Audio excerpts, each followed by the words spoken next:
handsome, stylish, one of the most beautiful swings in the game, and one of the most luscious and thick heads of hair in golf. But we're not here to talk about me. We've got Robert Rock behind me, so let's go and find out how he warms up for a tournament.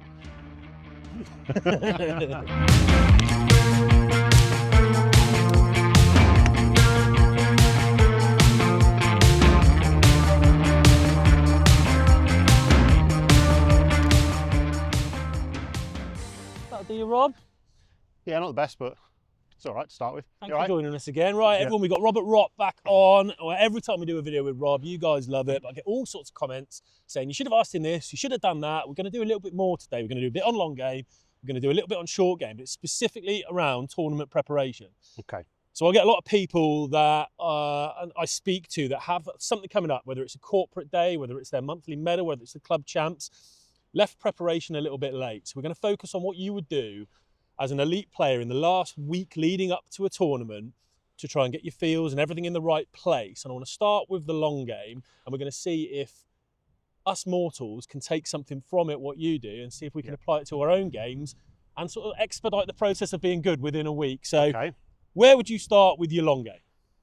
I think the stage I'm at now is a bit more realistic, right? When I was playing tournaments every week, you're only topping up a little bit, you're already loose, you're already playing well, you're already playing lots of golf, so that isn't relevant to your normal person that's got a comp coming up in a few days.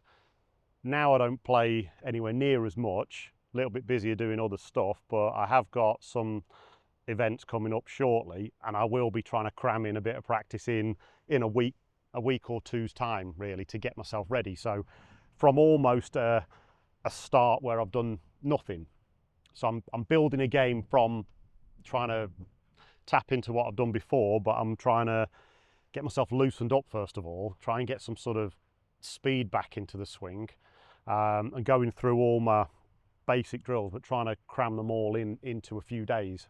So I think that's a bit more relevant now, and I'm in the same boat. I've got a comp coming up in the middle of April, and it's not the Masters. Yeah, you never know. We never know. But I'm going to try and get my game in as best possible shape with as minimal balls hit as possible. Okay. Because my back doesn't like hitting loads of balls, especially loads of drivers.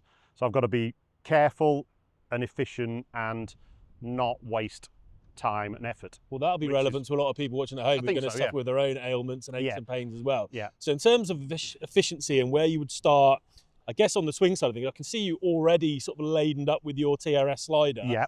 So is that something you kind of start every session with just to get yourself the right feels from the get-go? What I used to do on a Monday would be reset my whole swing.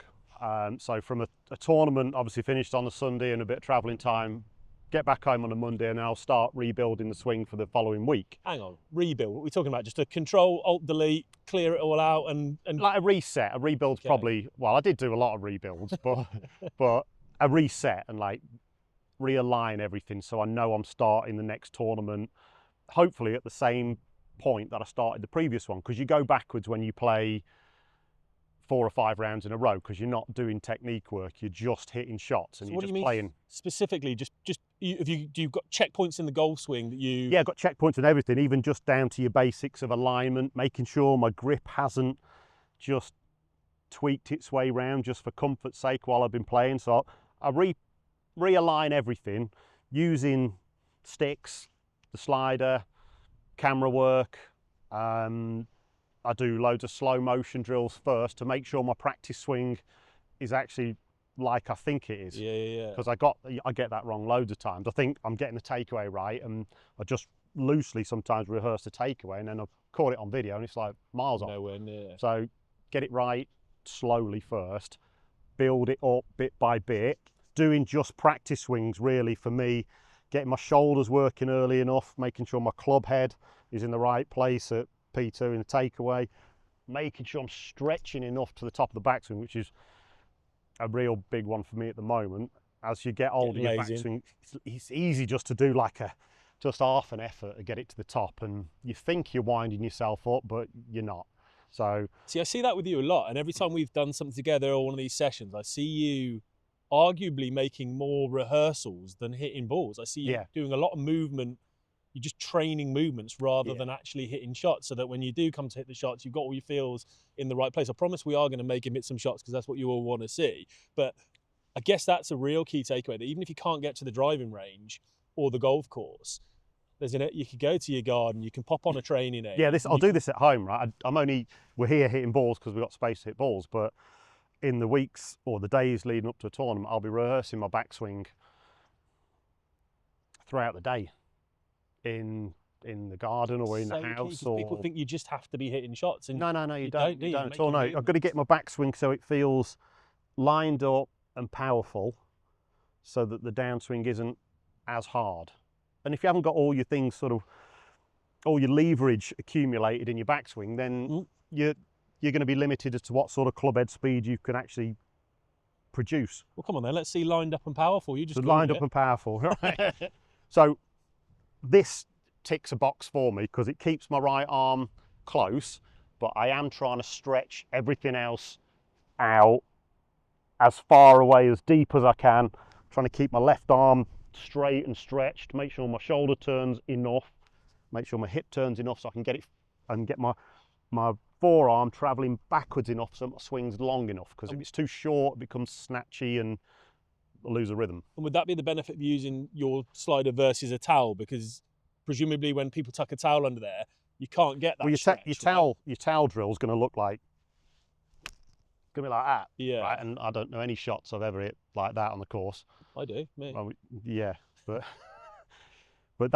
you can only really do that sort of shot with a towel drill, and we'll do that later. But so just adding that movement of the right arm, this gives me a full backswing to play with, so I can now work on moving my body and for me my upper body and my right shoulder all the way through without my arms flying away from.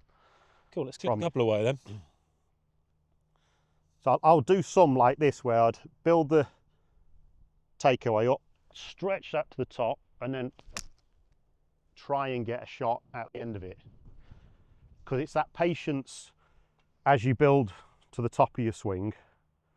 If you haven't played a lot, the calmness to sort of take your time up to there and then swing down. So when you're doing that slowly in slow motion, you're stopping, you consciously registering that position. Once you're in it, you're going, right, okay, that's what that feels like. So I will slow down through this point because I want to get that bit right, and then this bit will feel like I'm pausing for a second or two, but I'm obviously not. It's a fraction of it. And when I feel that extra stretch and I hit where I'll feel like I ought to be, then I'll start moving down. Okay, so these are staggered shots, and I'm not expecting anything out of the shot. So we're not even really looking at ball flight. Don't really care. No, don't care. So how much of this would you do then? Say we're playing, you got a week from today, you got a tournament. This is your first session after a little bit of a time off. We're getting going. How long are you doing this for, really? So I might need to hit 30, 40, 50 balls until I start feeling looser, and I'm getting the same spot at the top, and I will check it on video. So when I'm pausing at the top, it's right, and I won't move on until that's right. And how many shots will you hit? Will you literally hit one check, or are you? I'll do 10 or 20 to start with, just to loosen the whole body up a bit, and then when it feels better, I'll video probably every other shot. Okay, cool. And then when I'm hitting a consistent spot, then it's time to take this off and see if I can actually replicate that, and then I go again. Well, hit me one more, because we're going to speed that 30, 40 ball process up to about 3 or 4, all right? Because it's windy and cold. Well, that looks very good to me, so I'm going to assume you're positionally very good. Oh, he fancies one more already. One more, that didn't feel quite right to me. Okay. Needed a little bit wider. Yeah, that was better. Good. So let's assume now you've done that work, you're in the position where I'm in the right place, I've got my feels, I've checked off my positions. Do you change into kind of a more playing mindset? Do you think about, all right, what golf course am I going to play? What shots am I going to need? Or are you someone that just goes, if I've got my skill set in place, that's applicable for anywhere? Almost, yeah. It's almost like that. It would have been like that when I was playing regularly. Now I've got to go through the bag a bit more and remind myself of the just tiny little adjustments to hitting drivers, making sure that the length of the driver swing is correct. My stance is right, first of all, I get wide enough, and I tend to sometimes lean up to the ball position. I try and make sure that's all right. and then trying to keep a decent rhythm with the driver, which it's much easier with a 7 to have a reasonable rhythm. So that will come off. I'll try and do the same backswing now. Probably do 1 or 2 where I'm pausing. That felt pretty good. Pretty good. Right, so then I'll link that together now into almost a come here, Rob. A non-pause. Go on then, clean that, mate. That's what you said you were coming for. Lovely. It's always been important for me to do this first move slowly. Right, that was probably my best one. So yeah, bang on. I'll try and do a few like that. Then I'll go 4 irons, drivers. Okay, and then you feel comfortable. You've worked your way up through the bag. I feel that the swings, if I can get my 4 iron and my driver working, then it's after that it's time to come back down to the wedge work. What are you like? Okay, that's interesting because I was going to say that. What in terms of we've just been in your studio, I think you've got GC quad knocking around here somewhere. Yep. Would you start to implement some of that to start looking at numbers and yardages to make sure they're as they should be? Is yes. that something you do? Nowadays I do. I used to be able to feel that pretty well, again, because I'm playing every week. Now it's been a few weeks since I've actually played a round of golf. Dropping about 4 yards a week, are you? Yeah, if I don't do anything about it, yeah. So this really? This used to go 169 yards, yeah. Right? Now my first few shots today would have probably gone about 160. Yeah. So that's why I've got to sort of crank it up and stretch the swing out a little bit. So I'm refusing to adjust my yardages at the moment, right? You're still fighting back to that stage. Yeah, right? It's coming, but for as long as I can up it after a bit of practice, and I'll use the quad to tell me, am I hitting this as far as I should be? I don't think you can't do this if you haven't got a GC quad. That's an expensive bit of kit. There's Trackman ranges, there's Top Chase, there's all sorts of things at driving ranges nowadays. You can just laser a flag, can't you, of course, and just hit that. Yeah, if you've got your Bushnell or whatever, laser a target and you can get an idea of where that stuff's going. So it's not a bad idea to do that on a day like this because it's cold. It's probably not going to go 169 in truth. It might go 165 at best in this cold wind. Right, so we've assumed we've done driver, we've assumed we've done 4 iron. We're now going to talk about wedges. So you just grabbed a 52-degree wedge. So what does this look like for you? What are you trying to achieve from your wedge sessions with a week to go?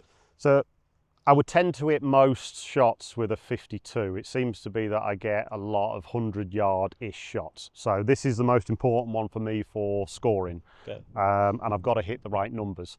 So I've got a few favourite shots that I feel like I'm okay at. So it would go 107 if I hit it full.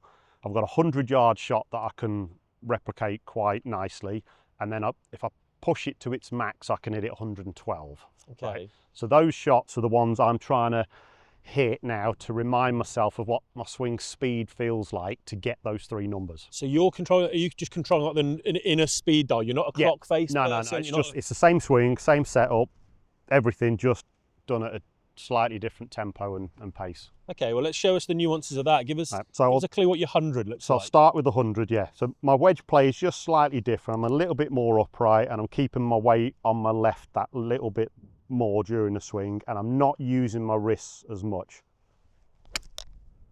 So that was an attempted 100, but it's probably gone 90 something, maybe even only 90. Didn't feel quite right. So what's the thought process of essentially what you're describing there is almost a different technique? You're going wide to wide, you're feeling less hinge. Yeah. What's your thought process? And higher hands, you said? What's your thought process around that? Because people would look at your golf swing and just think, well, that just popped that on everything. Why that subtle change? I found it more reliable for the starting line and to sort of replicate the pace I wanted. Yeah, okay. And I copied this basically off Thomas Bjorn because I played with Thomas quite a bit and I tried to help him somewhat with his swing, but he helped me more so with wedge play, and I just watched how he did it and he was brilliant at it. Always looks big, long right arm, right? Yeah, so it was minimal wrist hinge, controlled the speed of it with his turning of his chest. Okay, and makes sense. It's simple. Now, in the manner that I hit my full shots, I would have my hands lower. Yeah. And I'd be building up a bit more lag. Lag's not great for wedge play, and having low hands is a bit of a death move because it promotes a pull left. That's the worst thing you can do with a wedge. Long left's never good on any green. Surely if you're cranking it up to 112, is that when you start to introduce a bit of hinge or not? No, speed? I just turn a bit harder. So that was the 100. If I try and get nearer the normal speed, So that may have gone a bit further. That would feel like an attempted version of 107. It's gone further, yeah. And then the 112 is as hard as I dare hit it with this technique without risking messing the strike up. Okay. So it's the same thing. You're not really noticeable, I suppose, but it's just a little firmer hit. But the intention of the whole swing is the same. So it's exactly, staggered, isn't it? Exactly 5 yards further. I can see that with my eyes. There we go. So once you've done a bit of that, so you're going to spend a bit of time working up and down your 100 shot, your 112 shot, until your I can 107 shot. hit the numbers close enough, like to within a couple. Do the same with my 46, my 56 and my 60. Okay, so then we've taken care of the positions of the swing, we've got our fields, we've got our fundamentals set, we've got some wedge yardages. Yeah. I guess now we'll probably go over to the pitching green and see what we can do with the scoring area, right? Yeah, so that should give me a reliable tee shot. My iron play should be pretty sharp. My wedges should be all inside 10 foot, right? Shouldn't be pitching much or chipping. So we've just got to hold putts after that. But just in case, we'll do some pitching. Go on then, let's go. Right, Rob, we have covered off long game, so we know we're in decent nick now. You feel more comfortable heading into tournaments, so people are going to know what to do. We're now entering a zone that a lot of people sort of ignore, and this is really important for scoring, right? Wedge play. Yeah. Why is it important, and what do you do to try and sharpen up pre-tournament? Well, these are your opportunities to hit it close to the flag, right? If you're not playing a lot, there's still no excuse for not being able to hit a pitch shot from 50 yards and get it closer than you would do with a full shot. Because this is the relatable bit, right? People will look at your golf swing and go, well, that's all very well him saying that, I can't do that. But there's no real excuse. There's no huge physical prowess or strength or speed involved in this. This is just feel and touch, just right? Bit of technique and a lot of practice. I used to be absolutely horrendous at 50 yards, and it used to spoil my chances of winning money as a pro, right? Because I would drive it into this zone on a lot of par fours, because I used to be pretty good off the tee, hitting it 300-ish. But you're going to face this shot. So if it's a short par four, you've got it. If it's a par five that you can't get up in two, you've got this shot. And if you've hit a bad drive and you had to wedge out, you've got this shot again, right? So you've got to be good at this shot. And if you can get good at 50 yards, 40 yards, 60 yards, right, your chances of saving shots are there, but also not completely messing it up. So just to clarify then, this is our kind of expedited speed process of getting some touch. You're going to this 50-yard range. Yeah.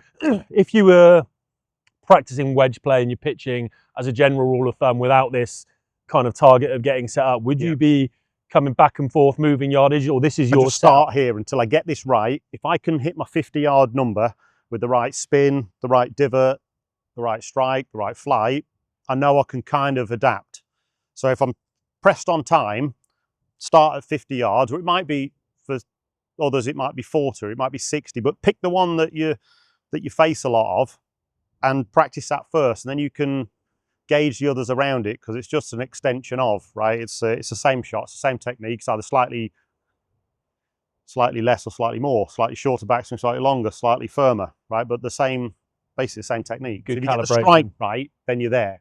Cool, we'll start clipping a couple of ways and start to get a feel for it. So this is a 60-degree wedge, and I'm playing it a bit like we talked about with the full wedge shot, where I'm trying to get minimal divot and I'm trying to get a nice sort of wide waist-high swing for me for 50 yards at a sort of moderate tempo should give me 50 yards. So remind me of your feel for that. You just feel wide to wide, or are you feeling a long right arm? What are you feeling? Yeah, long right arm. I'm higher in the setup. I'm not dropping the hands down low. I don't want any wrist action. I want this relationship here. Yeah.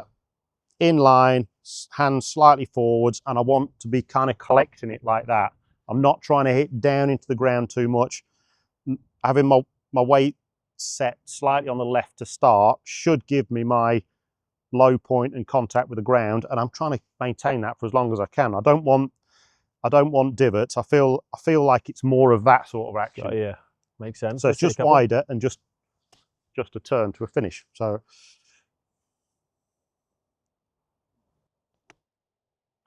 sounded nice.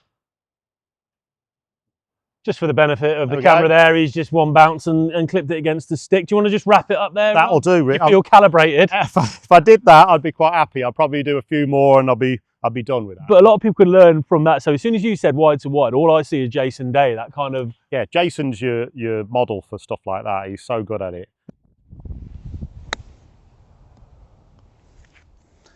So kind of just like that. So it doesn't make any sense to not do that. It's got more margin for error. Jason, Thomas Bjorn, Luke Donald, it's not into the ground and trying to get loads of spin through hitting down on it really sharp. And you can see that from your divot there, where you've barely bruised it. It's a firmish bit of ground, but if I got it wrong, it would dig in. Okay. And then it would come up short. So it's got to be like that, flighted relatively low, had a bit of spin on it, luckily got the line right, but it felt right first go. Looked pretty good. Yeah. Let's have a couple more then. Let's get you calibrated because we've got a tournament to win in a week. Sound of that, Rob. That was probably slightly better strike, to be fair. Oh. So if these are landing at 50, and I'll check with my pitch mark when we get down there. That's a great tip for people at home. So you laser it first of all, and then are you landing it where you think? Right, because it's easy to come up on the front of the green here is angled towards us. So we've got to get past that bit, otherwise it's just going to stop on the front. And it might feel like a nice strike, but if it lands on the front edge and you're leaving yourself 25, 30 foot down a green, that's no good. So from this range particularly, just past it is better because you're putting back at it. And as you're clipping away, great tip for people at home, exactly what Rob said, look at your pitch marks, find out where you're pitching, because you could just go up there, the ball's next to the hole, and you think, oh great, I'm good at 50 yards. Bit more divot on that, but still okay. It might have pitched 10 foot short, add a big bounce, so go up, find those, and just, this is disgusting. For the benefit of those who can't see that, I reckon our longest putt there is probably the one that hit the pin and bounced to 4.5 feet. So yeah, I'd like them a little closer. Yeah, well, I'd say you're fairly calibrated. So let's go and get calibrated on the green so we can take advantage of those wedges and go and knock them in. Right, Rob, we're on the putting green now. Yeah, my favourite place. Yeah, you've made no secret of the fact that this isn't necessarily your favourite part of the golf course. But when you're hitting pitch shots in like you've just hit, I guess that tells us the importance of taking advantage of those and holing out. So you've got a week to go, as we know. Yeah. You're trying to sharpen your putting skills. Just give me a little bit of a flavour of what you do to get yourself tournament ready on the greens. So the most important part for me is holing out. Okay. I don't make many of my mid-range putts, but if I can lag my long putts up close enough inside a... Should we start that again? You haven't even missed one yet. And I've thrown it already. You've thrown it already. If I can lag them up close enough, I'm going to be faced with 4, 5 foot, hopefully 3 foot if it's close enough, but the pitch shots have come to this range. Yeah. If I'm going to make birdies, I've got to expect these to go in. Right? I don't expect longer ones to go in, but if I hit a good pitch, this has got to go in. So the main focus of this would be what then? Your fundamentals of, because we've got... Just start line. So we're looking at, we've got an alignment aid here down that gets your club part, your club... Yeah, it gives you a bit of an idea for club face and path during the whole stroke, but you've also got the gate to send it through. And I will often have the line on the ball as well to tell if I'm striking it well and rolling it properly. So without the mat, I would be lining that line up on my target line. But I try and do all these things together to help get me a bit of confidence in what I'm doing is somewhere near right. So that rolled pretty nice. So if I can keep it rolling like that from short range, I know it's just a matter of reading and lining that line up. Is this something like with your long game where you'd use video camera and you'd refer back to that and have a look at your stroke? Or yeah, I'd have a sort of tripod with the camera hanging directly over this mat, so I can check the face along these sort of face alignment lines with the path. That gives me a bit of confidence that the stroke's online. Then it's a matter of reading it and lining up properly. But I need to do quite a lot of this to reassure myself that I'm going to hole shortish putts. Which you are doing. Yeah, I'd like that to go in a little bit faster. So trying to hit the back of the hole would be something. Keeping a nice rhythm to the stroke is important. Holding my follow through and checking that my tendency would be to come this way sometimes. So I'm just trying to stay down long enough, match the club face up, and just stay in position, right? Not coming out of the putt too soon. I think this is a really good one because this isn't, no disrespect, this isn't a difficult task as such, is it? So we're No. looking at a relatively straight, shortish putt where we're just checking fundamentals. This is something everyone can do, and this is just to recalibrate to make sure you've got the confidence that you're rolling the ball end over end and you're starting it on the line, and you can take that to the golf course. So, everyone can do this. I mean, I'm moving the putter from there to about there and through to there, so it's not a complicated movement. If you get it somewhat near, the ball should start and roll straight. It goes on short putts, you've got to get it through the tiny gap, so the bigger gap's a bit pointless because it'll probably miss. So that start line, that's sort of your fundamentals. Yeah. We all know putting's got a bit more to it than that, because you're going to have longer putts. Well, you might not, but I will have longer putts than this on a golf course. Do you do much in terms of pace control, and what do you do to try and get the pace, or would you leave that to the day of the tournament? I'll use this ball and just put across the green, hoping and trying to get this ball to run true end over end, and just put backwards and forwards across the green, making sure I'm rolling it right. So it could be just not particularly aiming at hole, but just setting it up and giving it a decent sized stroke this time, and see if I can get the line to roll. It's wobbled a bit, but if I'm striking it true on longer putts, then I know my distance control is going to be probably as good as I can do it. Cool. Right. So there we have it. So we've got long game, we're calibrated, we know what we're doing. You've got your fields with your TRS slider. We've got pitches that are just hitting the stick. Yeah. We can hole out from 3 foot. So you've got no excuse not to shoot 65 every round. Hope you can take something from that. There's some real good gems in there. And thank you very much, Rob. And we'll see you next time. Pleasure.